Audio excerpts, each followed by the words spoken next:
السلام عليكم ورحمة الله وبركاته، حبايب أهلاوي للأبد. كل سنة وأنتم طيبين، وإن شاء الله بإذن الله سنة 24 تكون سنة سعيدة علينا جميعا يا رب العالمين، وتكون سنة خير.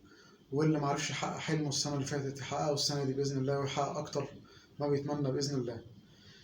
إن شاء الله بإذن الله تكون سنة سعيدة برضو على النادي الأهلي، وتكون فيها إنجازات جديدة ونجاحات جديدة للنادي الأهلي اللي كلنا بنعشقه في الوطن العربي وفي مصر. طبعا معظم جماهير مصر أهلاوية، إذا ما كانتش نسبة 90% أو أكتر كمان أهلاوية. الوطن العربي فيه نسبة أهلاوية كبيرة جدا جدا، بتمنى لهم طبعا التوفيق في كل حياتهم اللي جاية بإذن الله.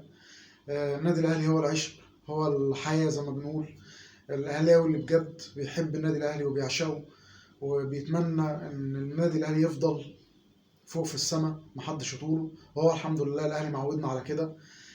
دايما إنجازات، دايما ما شاء الله نجاحات على طول. السنة دي حققنا حاجة كويسة جدا مع مستر كولر، كانت سنة كويسة أوي للنادي الأهلي. حققنا فيها الدوري، وحققنا فيها السوبر، وحققنا فيها كاس مصر، وحققنا فيها ثالث كاس عالم. فإنجازات كويسة جدا للأهلي والكرة المصرية طبعا، لأن الأهلي دايما بيلعب. ودوري أبطال أفريقيا طبعا ما ننساهوش، على الوداد كانت ملحمة. فلا، النادي الاهلي ما شاء الله عامل انجازات قويه جدا السنه دي، والسنه الجايه ان شاء الله يكمل مشروعه مع مستر كولر، باللعيبه اللي موجودين وباللعيبه اللي هتيجي ان شاء الله. النادي فيه ان شاء الله كام خطوه جايين كده هنقول عليهم الفتره الجايه، كام لعيب كده ان شاء الله الاهلي بيتعاقد معاهم. لكن لما نتاكد باذن الله ان 100% الصفقه بتتم هنعلن عنها ان شاء الله.